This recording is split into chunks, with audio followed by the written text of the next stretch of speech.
Bueno, pues sigue reinando el calor en la isla de Lanzarote, eso es bueno hasta cierto punto, pero sobre todo es muy bueno para los turistas, que es de lo que vivimos, a pesar de que todavía algunos aquí pues se empeñen de ir contra la industria turística.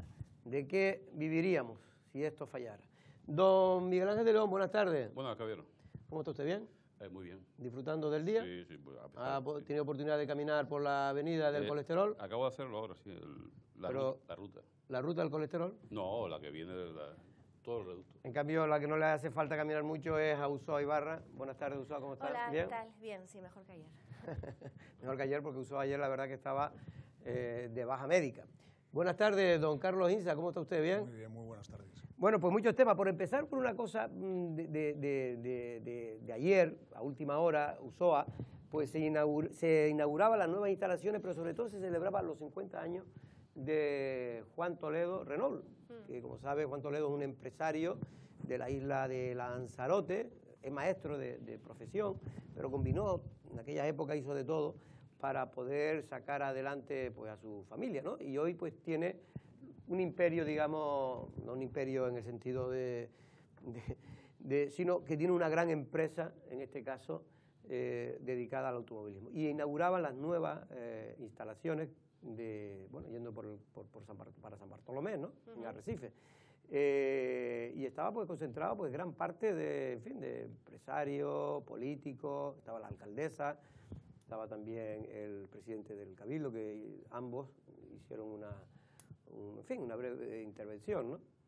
Sí, bueno, se ve la evolución, ¿no?, también de esta empresa durante 50 años, que prácticamente ha caminado en paralelo al boom turístico. Y recordaba también el presidente la cantidad de medio siglo de historia que estamos celebrando, no solamente desde el destino turístico de Puerto del Carmen, también el Tarot de Taitse, que va a celebrar creo que la próxima semana otro importante aniversario, también los centros turísticos, ahora este empresario, y la verdad es que es gratificante comprobar cómo efectivamente lo que se inició como un acicate, ¿no?, en el ámbito automovilístico para este señor, porque necesitaba estirar el sueldo de docente y no le daba para encontrar, digamos, un complemento, pues se centró en este ámbito que le ha reportado, como decimos, bastantes beneficios personales, y cómo ese legado va pasando de generación en generación. Efectivamente, y en este sentido, que eso es lo más importante en temas familiares y empresas familiares, que se pueda continuar con el negocio, y en este caso con unos hijos magníficos que han conseguido pues aportar su granito de arena a lo que creó en su día Juan Toledo. Desde aquí nuestras felicitaciones a la marca Renault, por supuesto, pero sobre todo a la familia, en este caso a la familia Toledo. Bueno, por cierto, que ayer estuvo aquí el presidente de la Cámara de Comercio. No sé si tuve oportunidad de hablar contigo de la avenida marítima del proyecto, ¿no? No estaba. ¿No estaba usted cuando se habló? Bien, pues Pepe Torres dice que más o menos calificó de tomadura de pelo lo que se realizó por parte, la presentación que hizo el Partido Socialista y la alcaldesa de Arrecife para intentar salvar de alguna manera la avenida, ¿no? Sí, no escuché sus palabras, pero bueno, obviamente, creo que lo comentábamos de pasada el martes, cuando yo sí estuve por aquí y tú estabas anunciando que se iba a presentar, que la alcaldesa iba a presentar este remiendo, esta especie de solución de urgencia de última hora para, aparentemente, sobre todo, porque están viendo ya las encuestas, me refiero a su partido, que están la gente sobre todo protestando por este asunto en concreto. A lo mejor no es justo, a lo mejor es muy injusto, pero lo cierto es que la ciudadanía esencialmente se protesta o centra las protestas en casos como lo de la avenida, que evidentemente es interpretable y se puede entender como se quiera. Y yo me parece, por lo que vi, por lo que he leído, no estuve tampoco en esa presentación, pero por los titulares que he leído, tampoco he profundizado, parece a todas luces un remiendo. Si el señor Pepe Torres dice lo mismo, pues ya somos dos, pero lo parece. No sé, Ulloa, has visto, me imagino que las declaraciones de Pepe Torres, ¿qué te parecen? Bueno, me parecen lógicas, teniendo en cuenta que llevamos como 2 años prácticamente de experimento y ahora otro más. Entonces es lógico que el propio presidente de la Cámara de Comercio, José Torres, diga que ya está bien, cuando además la ciudadanía, o al menos una parte relevante de ella, nos referimos sobre todo al trazado comercial, ¿no? Los vecinos de esa zona posiblemente la mayoría están contentos porque bueno, pues se ha reducido contaminación, se ha reducido ruido, se ha reducido tráfico y a lo mejor ahora hasta se pueden revalorizar sus viviendas con esta semipeatonalización. Pero el trazado comercial que está también representado en la Cámara de Comercio no ve con buenos ojos el proyecto y hay una parte de la ciudadanía que no se identifica con este nuevo espacio, pues habrá que analizar las razones. En este estudio o consultoría que se ha realizado se da 2 razones. Una, la falta de seguridad que tiene el viandante, entre otros motivos porque es un uso mixto, ¿no?, de la carretera o de este espacio, porque no se ha restringido al 100% el tráfico, y por otro lado la falta de sombra. Y esto todavía no sabemos cómo lo van a solucionar. Por lo tanto, yo aquí veo que no ha habido ni una correcta planificación de la actuación en un principio, que efectivamente ahora se intenta realizar un parcheo que uno piensa, ¿y por qué han tardado tanto? O sea, en 2 años no han podido incluso poner unos pasos de peatones al uso. Según las explicaciones que nos daban el otro día, lo que quieren es que esa vía, en el chip mental, lo veamos ya como una zona peatonal y que incluso los propios coches no entren por ahí. Entonces, bueno, ¿por qué no pueden entrar, por qué no pueden, digamos, cerrar completamente al tráfico la vía? Porque uno de los objetivos de este proyecto, que era la dinamización comercial, promovía el uso del transporte público, entre ellos la lanzadera. Y es uno de los motivos por los que se ven, digamos, en esta espiral, ¿no? En una espiral de despropósitos. Del despropósito y de lío, porque el otro día me lo decía un comerciante que lleva allí no sé cuántos años y que cada vez está peor, y me decía que posiblemente no iba a quedar más remedio que cerrar su negocio, Carlos. Y uno de los problemas es que en las grandes ciudades lo que se ha hecho el proceso es al revés. Es decir, en aquellas zonas donde hay muchos peatones, porque ha crecido la ciudad, porque ha crecido los habitantes, y hay muchos problemas de que se tropiezan los hombres, los peatones con los coches y tal, es cuando se declara peatonal o semipeatonal una calle. Podemos ver, por ejemplo, en Tenerife, hay muchos, en Santa Cruz de Tenerife se puede ver en muchos ejemplos de eso. Pero es que en esa avenida nunca ha habido mucha gente. Es decir, siempre ha sido una avenida que usted tiene dos grandes zonas de peatones, que es aceras anchas, por un lado, y un parque inmenso, ¿no? Sí, vamos a ver. Y están vacíos, por cierto. Es que es muy... Vamos a ver, esto parece como una huida hacia adelante de la alcaldesa ante pues, la avalancha de críticas que ya en cada cierto tiempo la gente se olvida, pero quienes verdaderamente lo están sufriendo esto son los comerciantes. O sea, tú hablas con los comerciantes y en este caso, cuando Pepe Torres, el presidente de la Cámara de Comercio, habla en nombre de los comerciantes, no habla a título particular. Y cuando habla en representación de los comerciantes, y los comerciantes están muy enfadados con esta solución. Es una solución que no convence a todo el mundo y que yo creo que la salida hubiera sido simplemente obedecer al Pleno y además para curarte de espanto. O sea, haces la convocatoria, claro, preguntas, sondeas y si sales sí, estupendo. Y si sales no, pues también estupendo y cumples con lo que te has comprometido. Lo que no puede ser es esta huida hacia adelante a última hora y poco por electoralismo, presentar una solución de prisa y corriendo, traerte unos arquitectos de Madrid, como si aquí no hubiera expertos en la materia que te puedan dar una solución de la misma manera que te la dan estos arquitectos madrileños, que yo no niego que tengan su profesionalidad y su valía, y pues intentas contentar o por lo menos responder a las exigencias del pueblo, que es lo que te han pedido, y del Pleno, que es lo que se te ha exigido. Te lo han exigido tus propios socios que te están apoyando y que te mantienen en el gobierno. Te lo han pedido en la oposición. Y sin embargo tú mantienes esa especie de postura radical de cerrarte, de decir que tú eres el que tienes la razón. Yo creo que esto va a llevar al suicidio de la alcaldesa, de alguna manera suicidio político, y me parece que es un despropósito total y absoluto. Yo creo que está todo más que dicho. O sea, se ha visto cómo no resuelve el problema del tráfico, se ha visto cómo al revés, genera más conflicto. Los vecinos están enfadados, empresarios del sector comercial también están enfadados. Y no parece más que un empecinamiento, porque a lo mejor has podido recibir órdenes de algún sector empresarial concreto que se ve beneficiado por esta medida, porque al final lo que parece es eso, aunque no sea cierto, desde luego lo que todo el mundo ya está empezando a opinar, que es que tú has recibido directrices de un empresario en concreto que se ve beneficiado por esta solución. Bueno, ha habido efectivamente pues, gente que considera que solo el cierre ha beneficiado al conocido empresario cercano al Partido Socialista, porque esto más que de Eva de Anta, yo no creo que Eva de Anta, sinceramente, sea la que se haya atrevido a cerrar la avenida. Esto es una propuesta del partido, una propuesta ideológica, matizada por la influencia que tiene sin duda en los sectores de la Fundación César Manrique, y que en definitiva todo esto pues, hizo un despropósito, porque se empezó la casa por el tejado, que es lo que está ocurriendo con esa avenida, porque si esa avenida hubiera mucha gente, si Arrecife fuera una ciudad con un montón de personas, oye, pues podríamos plantearnos, pero oye, pues si tiene un parque vacío, es que, si tiene un parque vacío al lado, pero ¿por qué no puede hacer? Lo lógico es que la gente camine por el parque y no caminan.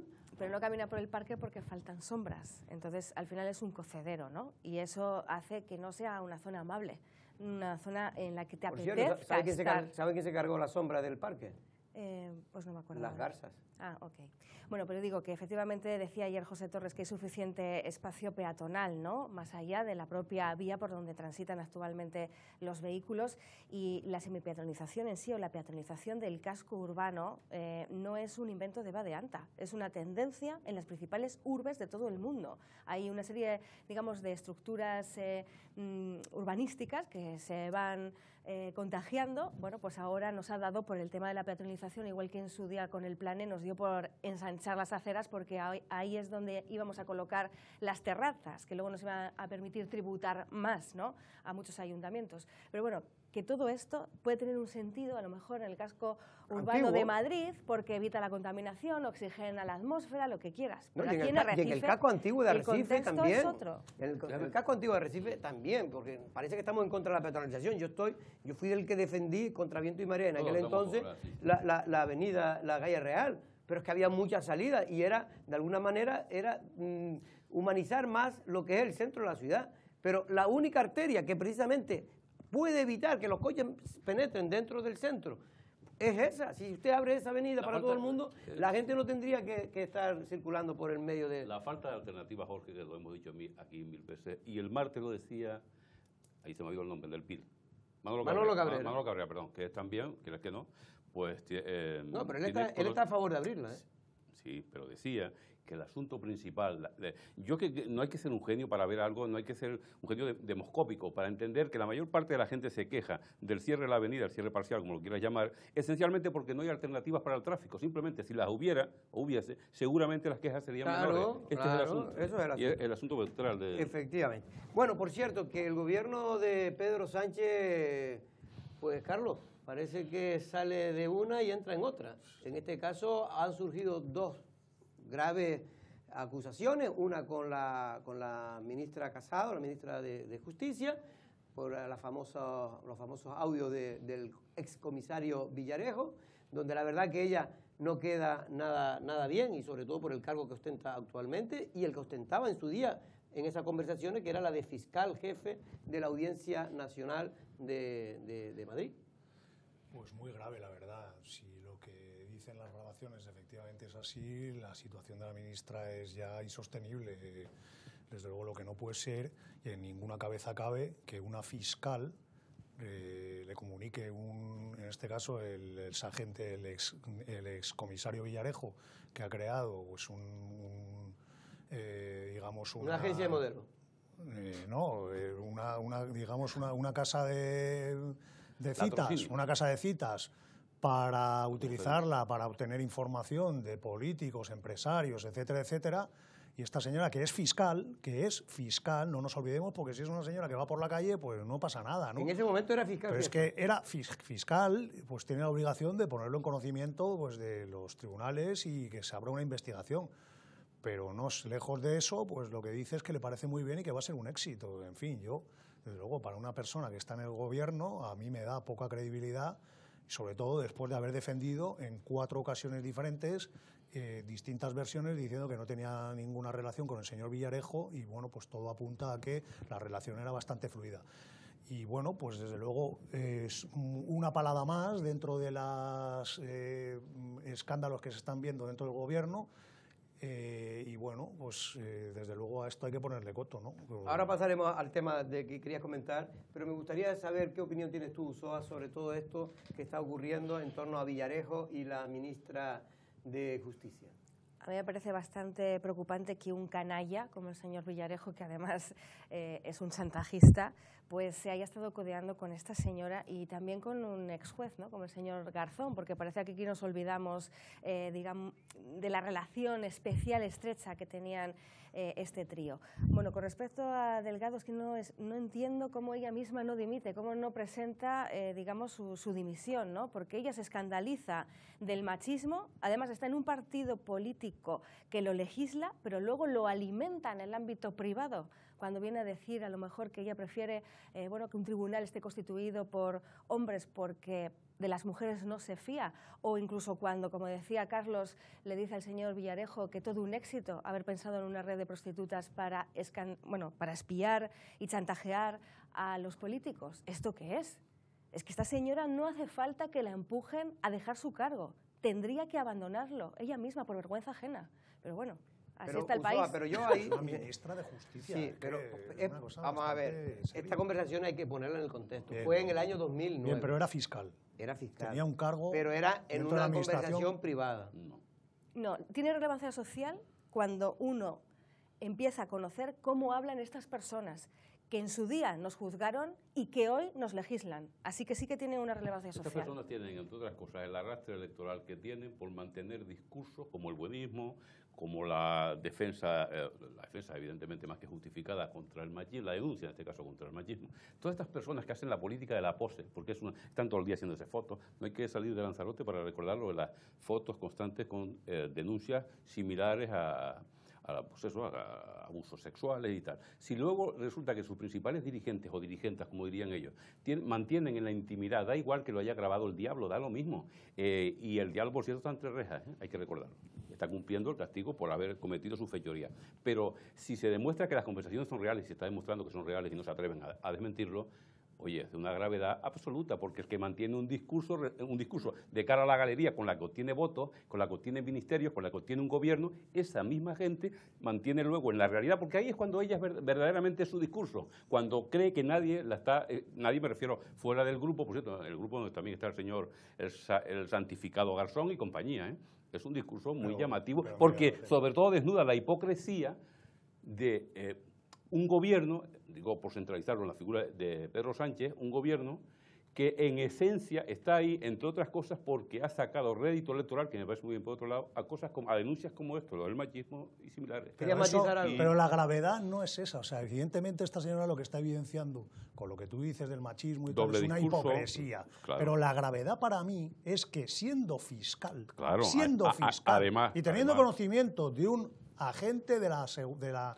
policía, de un inspector de policía que ha creado una red clientelar para obtener información de políticos, empresarios, etcétera, a través de la prostitución.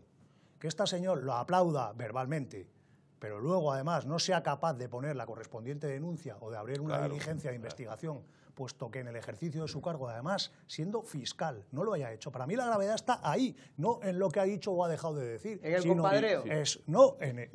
Que no ha hecho el ejercicio de sus funciones al servicio público como fiscal que tiene conocimiento de un delito y no lo está haciendo, absolutamente nada. Se queda de brazos cruzados y lo aplaude. Eso es lo grave, porque que diga que su compañero Marlaska es maricón o que ella prefiere un tribunal de hombres, pues mira, está muy mal, porque evidencia un cinismo total y absoluto de una señora que va de defensora de los derechos de la mujer, de lucha contra la homofobia, etcétera, etcétera. Eso está muy mal, pero es infinitamente peor que sea fiscal, tenga conocimiento de unos hechos que son gravísimos y no los ponga en conocimiento de la justicia. Bueno, lo cierto es que parece que el gobierno de Pedro Sánchez está sujetando como puede a la propia ministra, porque lo está sujetando. Sí, bueno, ya te digo, el martes, cuando yo venga por aquí, el martes ya no será ministra, porque está intentando que no le perjudique a él ya, porque es que, oiga, que en 100 días se ha cargado a 3 ministros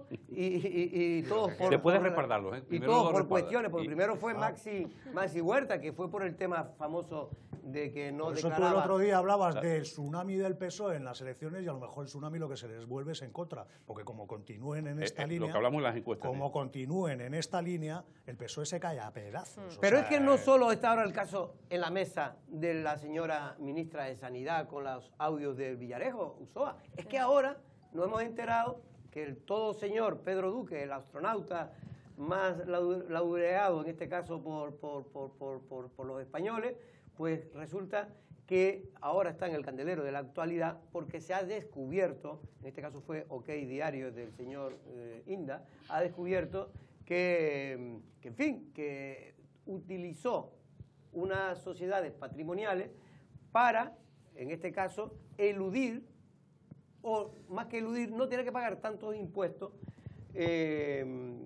metiendo 2 de sus propiedades, una casa creo que era en Jave y otra en Madrid. Y otra en Madrid. En fin, En la zona más residencial. es cierto que esto lo suele hacer porque los asesores fiscales, cuando uno tiene mucho dinero, y el señor astronauta lo tenía, pues utilizan este tipo de recursos fiscales. No, pero solamente una postilla, Jorge, que lo están repitiendo ahora todas las televisiones. Hay unas declaraciones precisas de Pedro Sánchez diciendo hace como 3 o 4 años que si él, en el caso hipotético de ser presidente del gobierno, alguno de sus ministros incurre en algo similar, pero calcado a esto, estaría ya, acabaría fuera del mismo. Y otra cosa, está... Pedro Sánchez decía Podemos, exactamente que, bueno, había que echar, o no podía estar siendo un representante público, todo aquel que tratara de declarar menos de lo que tendría que pagar. Eso fue lo que dijo. Bueno, en realidad, mira, tengo aquí, de hecho, las declaraciones en 2015 de Pedro Sánchez era: si una persona tributara menos con una instrumental, estaría fuera de mi ejecutiva al día siguiente. Hombre, no estamos hablando de ejecutiva en el ámbito orgánico, sí del ejecutivo. De hecho, él no es ni afiliado del PSOE, el señor Pedro Duque. Bueno, sí es verdad que él ha podido justificar que fue una recomendación, ¿no?, del asesor o de las personas que en principio llevaban este tema contable, pero efectivamente, bueno, en lo estético volvemos otra vez a hablar de la imagen, de dónde se colocan los límites por parte de los propios políticos, en este caso por parte del propio Pedro Sánchez, ¿no? Entonces ha sido él también víctima de un efecto boomerang. Entonces todo lo que se lanza al final regresa. Hay que tener mucho cuidado con el karma, y desde luego que a Pedro Sánchez le está pasando factura. Cuidado que Podemos está también dando cierto oxígeno actualmente a Pedro Sánchez, y es Podemos quien ahora mismo tiene en la mano a la señora Delgado y al señor Duque. No Podemos, lo tiene el está pidiendo la PNV y lo división. tienen los nacionalistas. Sí, pero de que vascos. falle Podemos ya lo demás no sirve para Pablo nada. Iglesias. Claro, sí, pero Podemos ya, y el señor Iglesias ya está dando muestras claras de que a la actual ministra de Justicia ya ayer decía que tenía que dimitir, que no podía ser que esa señora se codee con las cloacas del Estado. Y lo dijo así de claro. Vamos a ver qué es lo que dice hoy. Pero ha dicho que no va a romper en el caso de que, claro, no la cese. es mucho lo que se juegan. Lo cual hay es mucho un lo que doble se lenguaje juegan. también. Se juegan unos presupuestos que están diseñados no precisamente para ayudar a las clases menos poderosas, sino para crear un caldo de cultivo electoral a su favor, que después, cuando se convoquen las elecciones, pues les beneficie. A los dos. A los dos partidos. Y se crea para eso. Y lo que está claro es que, pues es lo que decía Ulloa, o sea, si tú pones el listón aquí, o lo cumples o eres un cínico. Ese es el problema, Carlos, cuando la gente pone los límites de la moral tan alta, porque claro, también creemos que estamos a veces, y sobre todo Podemos, en una sociedad de meapilas, ¿no? Oye, que es que todo el mundo tiene sus debilidades, uno más que otro, que todo el mundo, pues cuando tiene mucho dinero, pues claro que cuando contrata un asesor fiscal para que le pagar más, intenta buscar todos los artilugios legales que existan para pagar menos. Y en este caso, lo que estamos diciendo, lo que dice la gente, no es que sea una ilegalidad, porque sociedades patrimoniales se pueden hacer. Lo que están criticando es que un cargo público, en este caso, ha utilizado un mecanismo y sobre todo para declarar menos. Y sobre todo cuando desde la administración estás proponiendo subir impuestos. Estás exigiendo a todo el mundo que cumpla con sus obligaciones tributarias, y luego tú, a la primera de cambio, mantienes a un ministro que se salta a la torera lo que tú pregonas que no se debe hacer.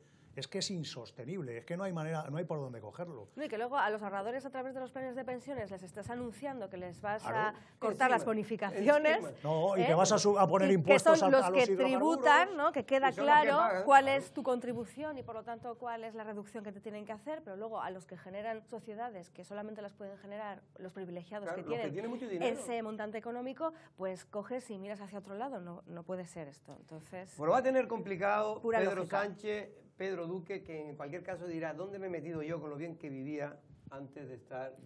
Porque todo este tipo de cosas, de poner tantos límites de la moral, esa cultura de la sospecha que ha instalado Podemos y a la que se ha apuntado el Partido Socialista y sobre todo su líder, Pedro Sánchez, está convirtiendo en irrespirable la situación. El asunto es que han trincado en el prostíbulo, nunca mejor dicho, al Papa y no al diablo.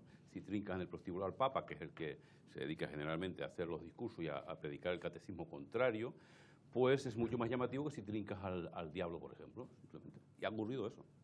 Han sido pillados Algo de los eso, que algo de predican eso, lo contrario. algo de eso ha ocurrido. Bueno, antes de entrar, tenemos hoy a Pedro Sanginés, así que no se nos vaya porque tenemos muchas cosas que preguntarle a Pedro después no lo hemos tenido después del parón de verano. Pero antes me gustaría comentar rápidamente una cosa, Ulloa. No sé si has tenido oportunidad de ver un vídeo, en este caso que está corriendo por las redes sociales, que trata de desprestigiar la actividad camellar y la actividad, en este caso turística, de los camellos de Timanfaya, de la Montaña del Fuego, para que todo el mundo sepa de qué estamos hablando.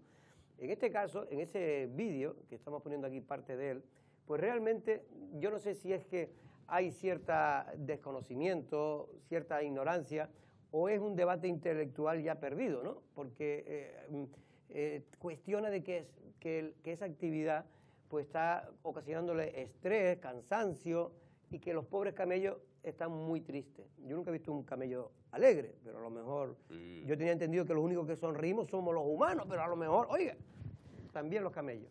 bueno, efectivamente, aquí dos cosas que decir.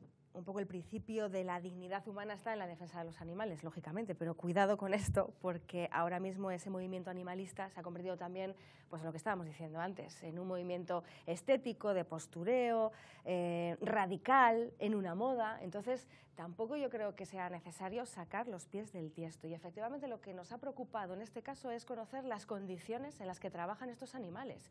Creo que tú has podido hablar además directamente con uno de los camelleros y te las ha podido explicar. A partir de esa información, oye, cada uno ya defenderá, digamos, su ámbito personal y animal como le parezca, pero poner, digamos, en duda o utilizar este vídeo para abrir el debate sobre un posible abuso animal cuando no existe, sí me parece preocupante, porque estás jugando con fuego, no solamente con la economía de estos camelleros, sino también con una tradición, digámoslo así, una imagen vinculada con la tradición de Lanzarote. Ahora te digo, lo que decía Carlos, lo que decía uno de los camelleros es que nunca los camelleros en esta isla se han cuidado tanto como se cuidan ahora. Es que no es que lo digan los camelleros, es que hay auditorías. Hay auditorías. ¿Del propio Parque Nacional? Auditorías que auditan cómo están los camellos de alimentación, con un estudios, informes médicos que hacen expertos, o sea, que los hacen un veterinario, expertos sanitarios, en qué es lo que comen, cuántas horas trabajan, si los camellos están bien,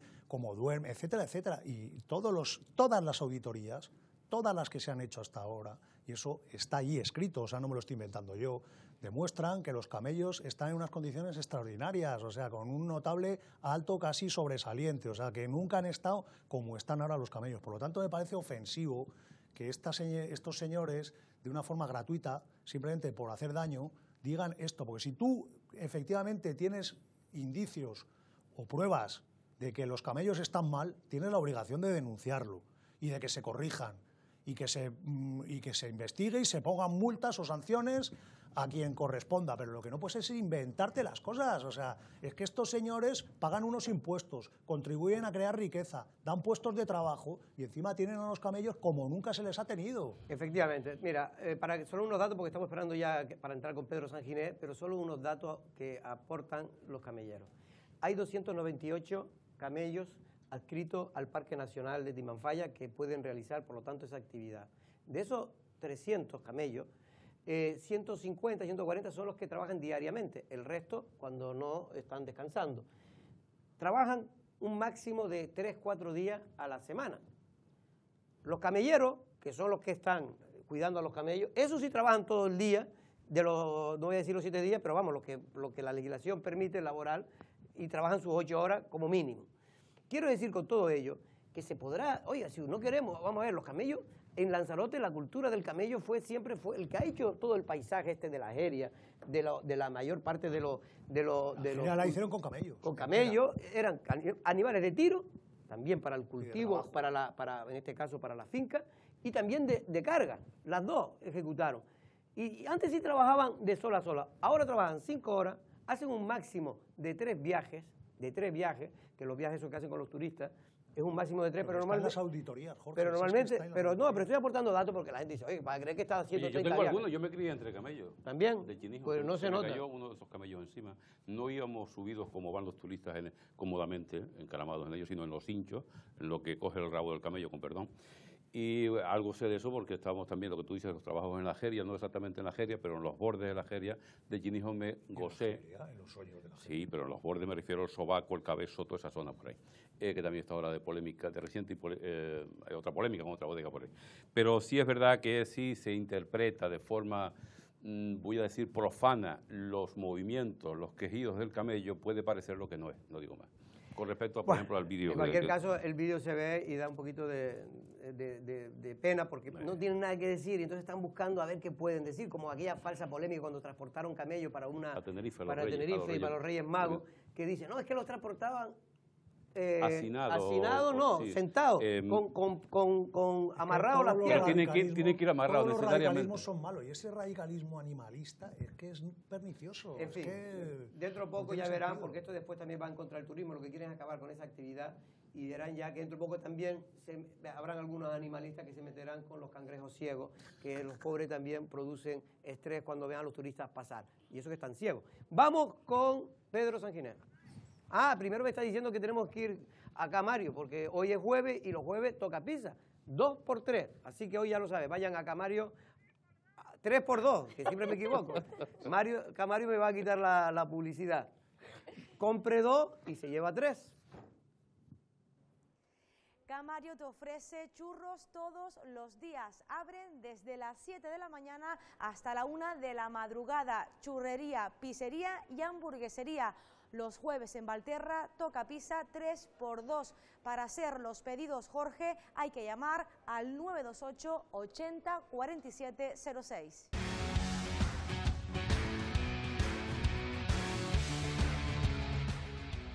Ya está aquí don Pedro Sanginés, presidente del Cabildo de Lanzarote, al que tengo que pedirle disculpas porque la verdad que estaba previsto que entrara a las 10:35 y ya nos hemos pasado 6 minutos. Don Pedro, buenas tardes.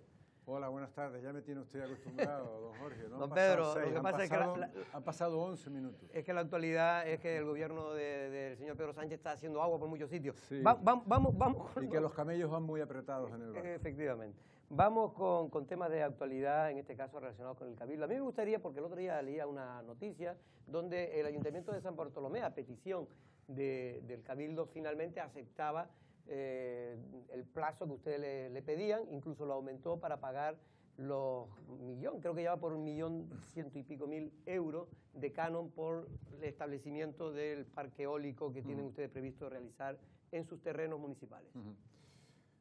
Bueno, yo sabía que íbamos a empezar por este asunto, en vano Alexis, el concejal, estuvo por aquí, yo le escuché, y aunque tendremos un desayuno de trabajo pronto para explicar a los medios esta situación, digo por la tibieza con lo que algunos medios tratan, más que tibieza, comprensión, ¿no?, hacia algo que es absolutamente incomprensible. Esto no es una cuestión de que la ley que sacó el gobierno haya obligado a los ayuntamientos, o acaso la ley obligó al de San Bartolomé sí y no al de Arrecife o al de Teguise, en cuyo suelo también se desarrollan parques eólicos. Esto no es una cuestión de Pedro Sanginés, esto es una cuestión del consorcio que de manera unánime todos los ayuntamientos de la isla y por supuesto el Cabildo recurrieron esa pretensión del Ayuntamiento de San Bartolomé, es decir, una decisión colegiada. No se trata de si tienen o no derecho. Hombre, supuestamente, si usted aprueba algo, claro que tiene derecho a cobrarlo. ¿Y podría no cobrarlo, si quisiera? Por supuesto, pues no lo hacen los demás y no podría haberlo hecho. Pero los demás no tienen esa tasa, creo. Claro, pero es que lo que no tenían que haber hecho era aprobar esa tasa. O en todo caso, una vez aprobada, y esto lo decidieron todos los ayuntamientos, se les solicitó. Mire, si usted dice que no es así, ahora explicaré por qué, pero aun aceptando la mayor, que es que a usted no le queda más remedio que cobrarlo, cóbrelo y apórtelo al consorcio para el desarrollo de los parques eólicos. Y así usted no prevarica, pero no comete el agravio comparativo para con el resto de ayuntamientos y el resto de ciudadanos y vecinos de los municipios, insisto, de Arrecife y de Teguise, que no son menos que los de San Bartolomé. Porque no es verdad que esto sea un canon por ocupación de suelo. Ya San Bartolomé es el que recibe en términos relativos más canon por ocupación de suelo por donde solo no plantaban ni batatas. Es decir, el acuerdo lo que dice es que reciben dos cánones, uno de 12.000 euros por megavatio instalado en su suelo y otro que es el reparto de los ingresos, el 9%, el cabildo renuncia a su parte, en definitiva. Recibe dos cánones por esa ocupación de suelo de más de 250.000 euros año por el parque que se hace en San Bartolomé. ¿Al margen de lo que va a cobrar? Eso es lo que está conveniado. Pero es que además pretende por un parque que ni siquiera ha generado un céntimo de euro porque no se ha empezado ni a construir por la licencia de obra cerca de 1 millón de euros. Y es por eso que se oponen todos los ayuntamientos, y esto hay que explicarlo bien. Ahora bien, más allá de que esto sea así y de que esto no es una cuestión de si se tiene o no derecho y de la verdad judicial, tengo que decir que los juzgados están pendientes de otros recursos. Los juzgados no entraron en el fondo. El Ayuntamiento de San Bartolomé, con mucha malicia, que pudiendo haber establecido nada o el 1%, porque la ley lo que decía es entre el 1 y el 5%, estableció el máximo, denegó el recurso del consorcio porque decía que fue un día tarde, una cuestión de registro. Y los juzgados le dieron la razón y no entraron en el fondo y nos han denegado nuestro recurso por esta cuestión temporal. Pero el convenio que se firmó, lo digo por aquello de la verdad judicial, que aun cuando perdamos, no quitaría o no restaría argumentos a todo lo que acabo de decir. Es una cuestión de equilibrio insular o desequilibrio para con el resto de ayuntamientos. El convenio que se firmó con don Marcial Martín, que aquí está, en Alza, el anterior alcalde. El anterior alcalde, lo que dice es que el Ayuntamiento de San Bartolomé cede a INALSA para la instalación de parques eólicos el derecho a la inmediata utilización, explotación de los parques eólicos y el derecho a utilizar dichos terrenos, a construir y a utilizar las servidumbres e instalaciones necesarias para el establecimiento, etcétera, etcétera, y luego se compromete el Cabildo a abonar los dos cánones a los que me estoy refiriendo. Pero es que el ayuntamiento es promotor. Cuando se dice, ¿por qué se le cobra a un vecino? Sí, y no se le va a cobrar al consorcio. ¿Por qué es cobrarse a sí mismo? Porque el consorcio está conformado por el Ayuntamiento de San Bartolomé. Porque se trata de una dificultad añadida a unos parques que sin generar un céntimo de euro ya nacen con el lastre de casi 1 millón de euros de licencia de construcción que no cobra ningún otro ayuntamiento. Esto fue una cosa sorpresiva, abusiva, y ya le adelanto que si hemos pedido el aplazamiento es porque habiéndonos quitado la razón la justicia por esta cuestión temporal en la primera de las licencias, porque son dos, una por el parque y otra por la estación transformadora, nos decían los informes jurídicos que INALSA podría entrar por segunda vez por culpa del PSOE en concurso de acreedores y en quiebra. Y como el parque, no el de San Bartolomé, el de Teguise, ya está generando mucho dinero, sin un céntimo de euro de licencia de construcción, pues nos podemos permitir hacer frente a eso en 12 meses, pero ya le adelanto, que no es una propuesta mía, sino de la comisión de expertos. O sea, va a haber una propuesta para tratar de evitar este atropello del Ayuntamiento de San Bartolomé al conjunto de los ciudadanos de Lanzarote y al consorcio. Sí. No es una perreta de Pedro Sanginés, es una decisión colegiada de todos los ayuntamientos de Lanzarote, incluido Yaiza y Arrecife, porque entonces cogobernamos en contra de este canon, y una propuesta para evitar, para recuperar esos fondos de una comisión de expertos, de más de 10 expertos, donde no hay ningún político. Vamos a hacer preguntas cortas. Sí, muy cortas y muy rápido. Corto, por favor. Yo estoy convencido que por más datos que aporte en este caso Pedro, pero en el caso de la alcaldesa Loli, por más datos que se aporten en concreto, la gente solo está viendo una guerra electoral, en este caso entre el PSOE, o Loli Corujo, y el presidente del Cabildo. Independientemente de quién lleve más o menos razón, que ya lo decidirán en su momento, como siempre, los tribunales. Pero hay una cosa que me llama la atención del discurso que acaba de lanzar Pedro como arranque, que es que ha hablado todo el rato del Ayuntamiento de San Bartolomé, no ha hablado ni de Loli, del PSOE lo ha nombrado alguna vez, me parece. Pero es que en el Ayuntamiento de San Bartolomé, don Pedro, es que gobierna la PSOE y Coalición Canaria. ¿Pero qué papel hace Coalición Canaria, su partido, entonces, en el Ayuntamiento de San Bartolomé? Yo es que ya me pierdo, como vecino del pueblo. Esa es una buena pregunta, y si no me falla la memoria, en alguna ocasión o votó a favor o se abstuvo cuando asistió David Rocío a esas asambleas, porque tiene sentido común y le da vergüenza.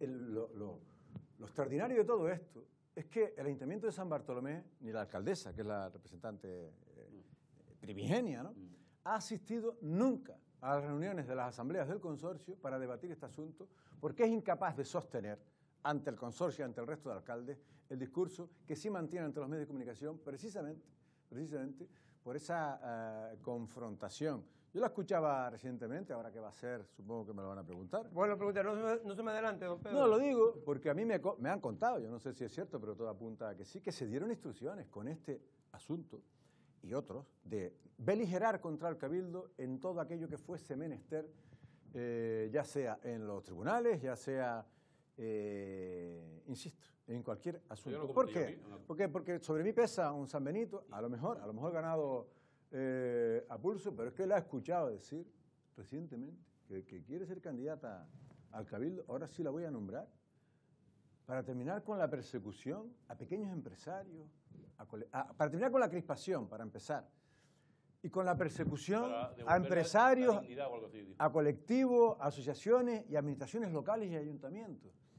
O sea, se pretende evitar aquello que se está tratando de provocar, que es la crispación y el enfrentamiento. Pues mire, yo no conozco de ningún colectivo, de ninguna asociación, ni de ningún ayuntamiento, salvo ahora el de San Bartolomé, porque en las hemerotecas está el reconocimiento del Loli Corujo, a los planes de cooperación municipal, a la corrección del agravio o del déficit histórico, si se quiere entender así, que tenía el Cabildo para con San Bartolomé, porque no es un municipio rico, que renunció también a su desarrollo turístico. Eso se ha corregido bajo esta presidencia. Y eso lo ha reconocido Loli públicamente.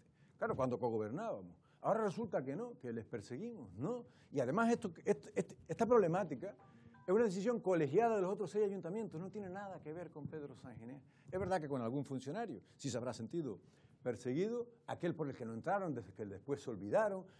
Es decir, el Partido Socialista yo creo que ha dado muchas muestras de no ser un partido nada fiable y que está buscando y provocando la confrontación. Yo voy a seguir con los planes de cooperación municipal, que ya van 5, primando a aquellos municipios que más lo necesitan, entre ellos San Bartolomé. Le pongo un ejemplo.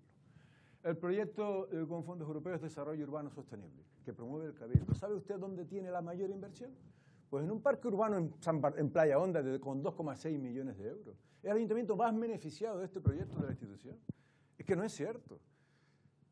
A mí me enseñaron desde pequeñito que debían nacidos de ser agradecidos y desde luego están practicando una profunda ingratitud a lo que hasta esa nada reconocían, precisamente tratando de provocar crispación, enfrentamiento. Eso que dicen querer evitar, ¿no? ¿Cómo valora la candidatura en este caso de Loli Corujo al Cabildo por parte del Partido Socialista? ¿Qué le parece? Yo, de candidaturas, preferiría hablar de la de Coalición Canaria y de qué tenemos que ofrecer. El balance de lo que hemos hecho ya es sabido. Yo creo que ahora nos toca contar, ¿no?, qué vamos a hacer con las renovables, qué vamos a hacer con los futuros planes de cooperación municipal. Creo que es el momento de solucionar los grandes problemas, y no voy a hablar ahora de ese libro, afrontar otros nuevos retos que tienen que ver con el sector primario como elemento de configuración del paisaje, que tienen que ver con servicios comunitarios a la sociedad en aquellos lugares y barrios más desfavorecidos, y que tienen que ver fundamentalmente con la gran asignatura pendiente de Lanzarote. Y la gran asignatura pendiente de Lanzarote es su capital, que no ha estado nunca a la altura de la isla, y desde luego la isla necesita una... Ahora le preguntaremos por Elledey. De todo eso es de lo que quiero hablar. A mí me parece muy bien que pongan a quienes ellos consideran su mejor espada, porque ya no habrá excusa. Lo que sí me parece, vuelvo a insistir, es que lamentablemente el Partido Socialista, que es un partido a llamar a jugar un papel importante por su historia y por su implantación y por sus seguidores, que los tiene, y muchos, es un partido nada, pero nada fiable con esta actual dirección. Ya lo demostraron a finales del pasado mandato. Abandonaron el gobierno bajo la peregrina excusa de que había una sentencia de la Cueva de los Verdes que establecía una indemnización que no estaba en los presupuestos. Volvieron al gobierno, olvidando aquella peregrina excusa. Después no se incorporaron porque había un funcionario que no estaba donde tenía que estar. Se olvidaron del funcionario y se incorporaron al gobierno.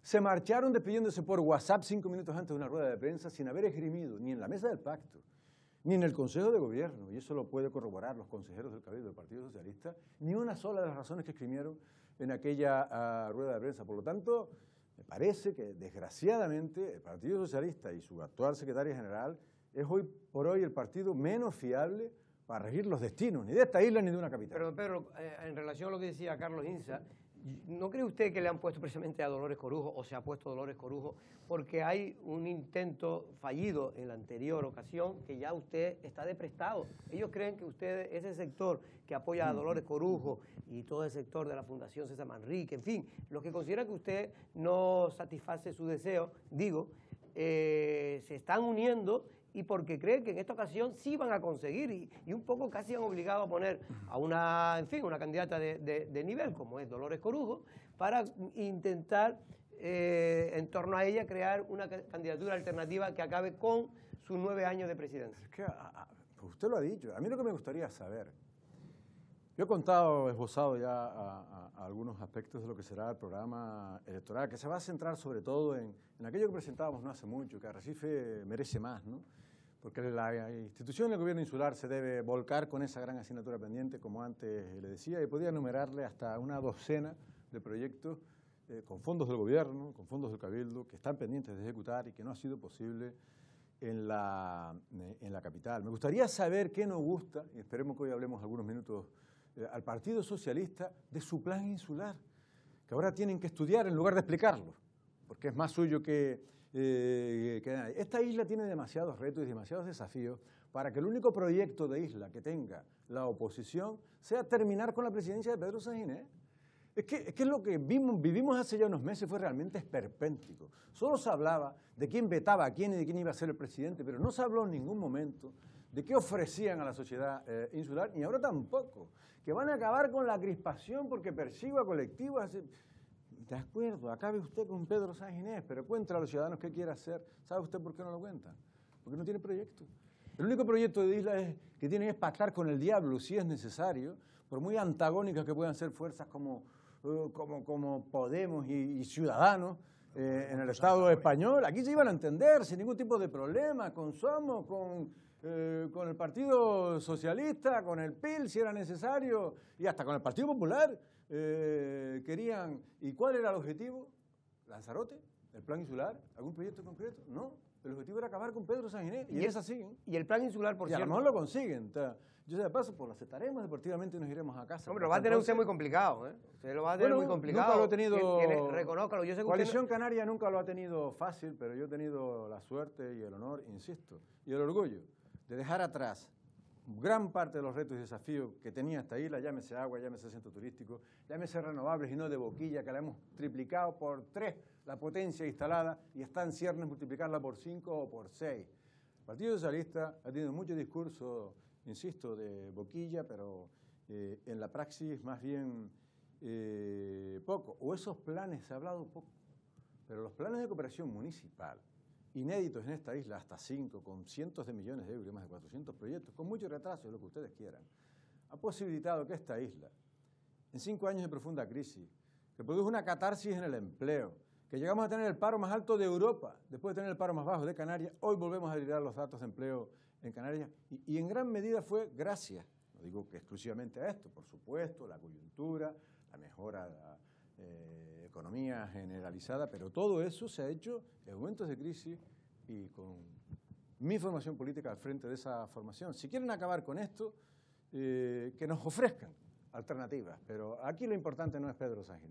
El otro día teníamos aquí, y ahora dejo a mis compañeros, pero ya que usted nombró el plan insular como una cosa fundamental, una herramienta fundamental, mucha gente cree que ha sido su gran asignatura pendiente precisamente, don Pedro, el que usted en 9 años no ha logrado sacar ese plan insular. Todos sabemos que usted siempre ha tenido ganas, pero por una cosa o por otra, también a veces hay que hacer autocrítica porque los tiempos no se han cumplido, pues no ha podido aprobarlo. Pero lo cierto es que decía, en este caso el representante del PSOE, que fue el que llevaba el plan, el señor Marcos Vergás, decía un poco que en fin, que usted no, que ellos son un poco los que han sacado ese plan adelante porque lo tenía usted abandonado en una gaveta.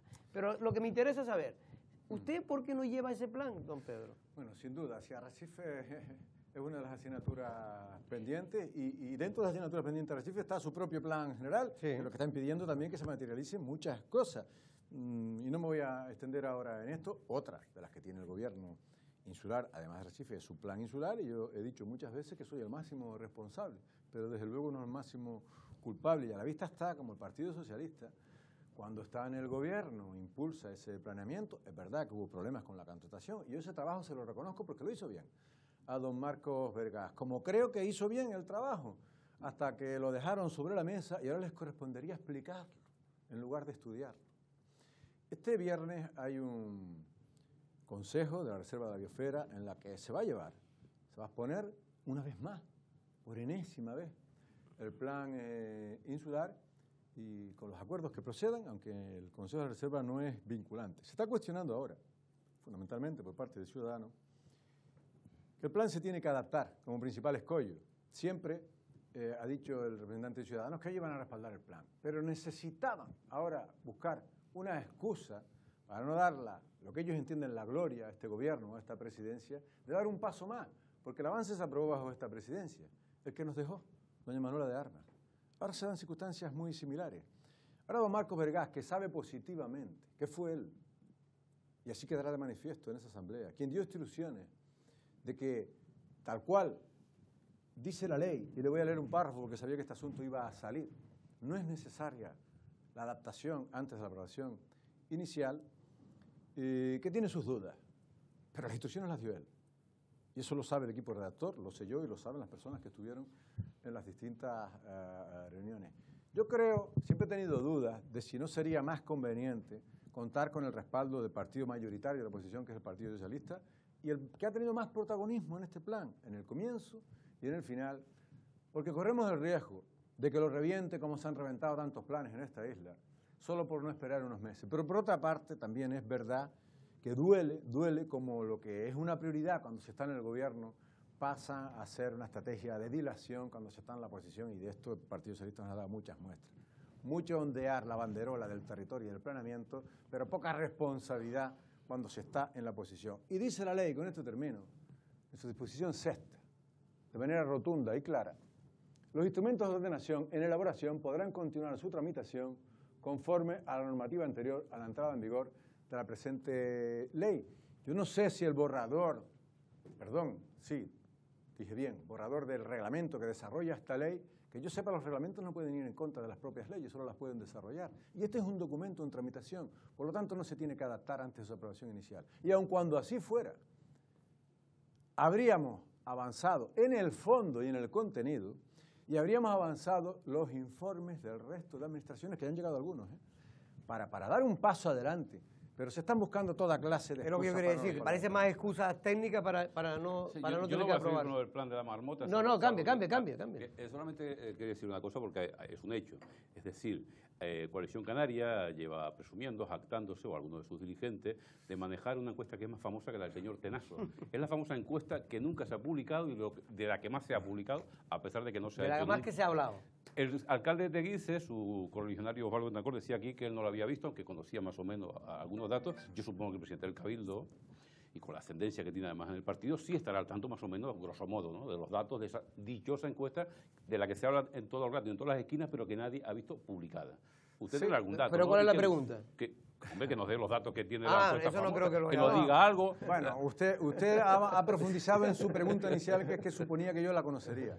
Hombre, quiero Pues creer. mire, estoy muy orgulloso de que por primera vez en los muchos años que llevo en política, esta organización política ha cumplido ese pacto de caballeros que asumimos algunas personas de la dirección del partido y yo, que no pertenezco a ella, pero que por razones obvias soy un cargo relevante. Yo conozco la encuesta de la A a la Z. Además es una radiografía insular muy potente porque es de casi 2.000 entrevistados. Y tiene bastante nivel de precisión. Y decía que estoy muy orgulloso porque aquel acuerdo es un documento interno de trabajo que no vamos a hacer público. Bueno, y no lo vamos a hacer público hasta que consideremos que deba ser público.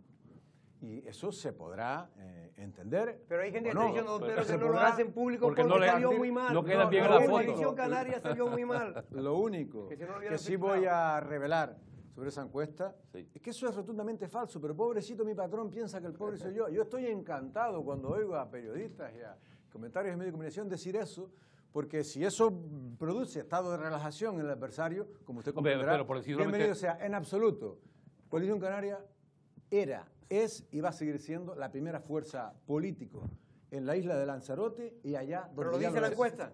Sí, se supone. No, pero solamente una postilla, porque digo que su rival, una de las principales rivales, Loli Corujo, precisamente, se jacta también, aunque no las hace públicas, de tener encuestas, de que el PSOE maneja encuestas, incluso en Lanzarote, en donde el PSOE también es una fuerza emergente y prácticamente van a barrer. Sí, ¿cómo que lo dice ella? No digo que no lo diga, lo va pero diciendo eso seguro. es... Tampoco las muestra, ¿eh? Bien, bueno, pues si ellas se lo creen, yo encantado. No trabajen mucho de aquí a allá, que si también les va. Carlos, seguramente antes sí ha hecho ha hecho una explicación bastante técnica sobre el tema de lo del PIOT. Pero mi pregunta es si ustedes se van a arriesgar a llevarlo a aprobación inicial con los votos del grupo de gobierno. ¿Se lo van a hacer o no lo van a hacer? Sí, yo voy a someter salvo que haya un informe jurídico, porque hay un informe jurídico preceptivo que es el que debe determinar si cumple con todos los requisitos. Yo no sé si entrará ese informe jurídico o no, porque no soy jurista, y si es necesaria o no la adaptación previa. Si no hay ningún informe jurídico que apunte a que no se puede llevar en esas condiciones, yo lo voy a someter a la consideración del Pleno. Lo que no hemos anunciado todavía es qué va a hacer siquiera este presidente, porque yo quiero saber qué va a hacer el principal partido de la oposición, que es, insisto, el que ha tenido el mayor protagonismo en la elaboración de este plan. A pleno, salvo que exista un informe jurídico que diga que no se debe llevar, que no reúne las condiciones mínimas para llevarlo, el Pleno va a tomar consideración del plan insular y se va a pronunciar. Y ya he explicado las razones por las que temo aprobarlo con una exigua minoría. Y es que solo habremos adelantado unos meses y puede haber, digo puede haber, porque hasta hoy, ningún partido de la oposición, bueno, salvo Podemos, que se ha esgrimido un argumento, y es que este plan no es ambicioso en la contención, que el del 91 sí lo era. Era muy ambicioso en la contención, cuando resulta que este tiene menos camas que el del 91.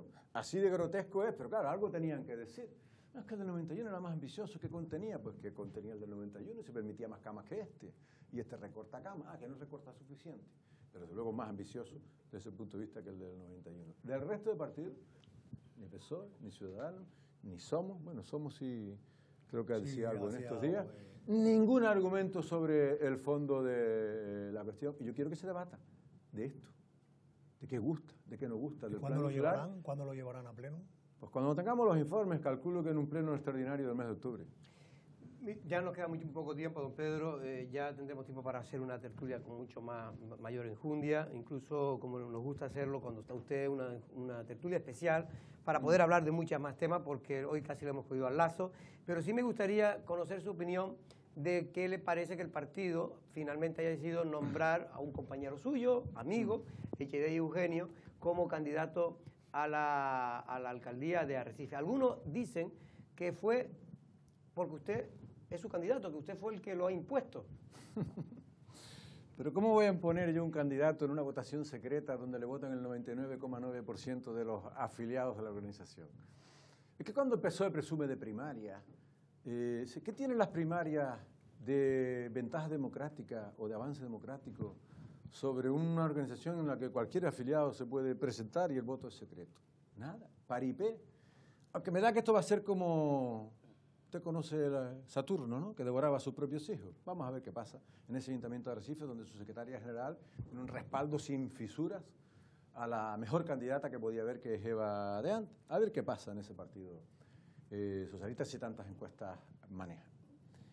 No, yo no puedo imponer, ni es necesario imponer, porque afortunadamente no ha sido fácil. Pero finalmente me consta que la iniciativa partió de Orlando Unpiar, que es el secretario general, que la promovió en el seno del comité, que contó con todo mi respaldo, no sin cierta pena, porque es verdad que Echedey Eugenio venía avalado ya por algo que no es sencillo, que es aprobar un plan general en el municipio de Teguise, en el gobierno de Osvaldo, pero es que en el Cabildo de Lanzarote tengo que decir que ha sido un comodín. Él dirigió Sonsamas en su última fase, que hoy es un centro modélico, dirigió el consorcio de emergencia hasta hace el otro día, permanente fuente de conflictos, hoy un motivo de orgullo, el servicio que tenemos de bomberos, de paz social, de reforzamiento del equipo humano, aumento de plantilla, el Parque Bomberos del Sur a punto de ser inaugurado, unas instalaciones magníficas en los centros turísticos, ha hecho un trabajo igualmente genial. Yo espero que inaugure, si la próxima semana se firma la autorización, por fin, tras 50 años de icono de fracaso político, ese islote de la Fermina, los centros turísticos, el espacio 48 que hay en la calle Triana, y tengo que decir que todo lo que se le ha encomendado ha mostrado una eficacia en la gestión y además con unas virtudes de las que yo adolezco, y es que él nada le perturba. Sí, tiene esa templanza, yo en realidad ya aprendo de él con todo esto, y decía con pena porque voy a perder, y lo dije en la presentación, con todo el cariño y el respeto al resto, porque han sido muchos, la mejor espada que he tenido en estos 9 años, la va a perder. Sin desprestigiar al resto, me imagino. Sin desprestigiar al resto, pero Arrecife va a ganar al alcalde que merece y necesita, ¿no? ¿Es usted partidario de los dobletes? En principio no, pero las circunstancias políticas pueden invitar y hacer conveniente en casos excepcionales que haya doblete. Por principio no, pero creo que en algunas ocasiones en esa pregunta implícitamente está, el otro día teníamos aquí a su amigo y compañero de partido Oswaldo Betancourt, claro, por ahí van los tiros. Y nos decía que él, si el partido se lo pide, estaría encantado de encabezar la candidatura al Parlamento de Canarias. ¿Usted cree que sería un buen candidato para Coalición Canaria? Bueno, que sería un buen candidato, no me cabe la menor duda. Usted me ha preguntado por esas encuestas. Osvaldo tiene una valoración altísima por la ciudadanía de Lanzarote. Esto podrá gustar más o menos, pero es así y sobre todo por sus vecinos, ¿no? Ahí están los resultados con mayorías absolutas contundentes en el municipio de Teguise. La respuesta es obvia si sería o no un buen candidato. Pero usted me está preguntando por otra cosa, si tiene los respaldos, no, es que de esa manera se le tapa la boca para que no o no el doblete. Osvaldo ya lleva varias legislaturas y no solamente es razonable, sino comprensible y en este caso hasta deseable que dé un salto fuera del Ayuntamiento de Teguise. Es verdad que eso lo decidirá el partido, que lo decidirá el Consejo Político, que no necesariamente tiene que encabezar, pero podría encabezar. Y si usted quiere mi opinión particular, si esa es su ambición y su deseo, yo creo que tiene mucho que aportar fuera de Teguise a la política insular y contaría con mi respaldo para que así sea, ¿no? El asunto de los dobletes no está en Coalición Canaria, no tienen ese debate, ellos van a hacer doblete en varios candidatos.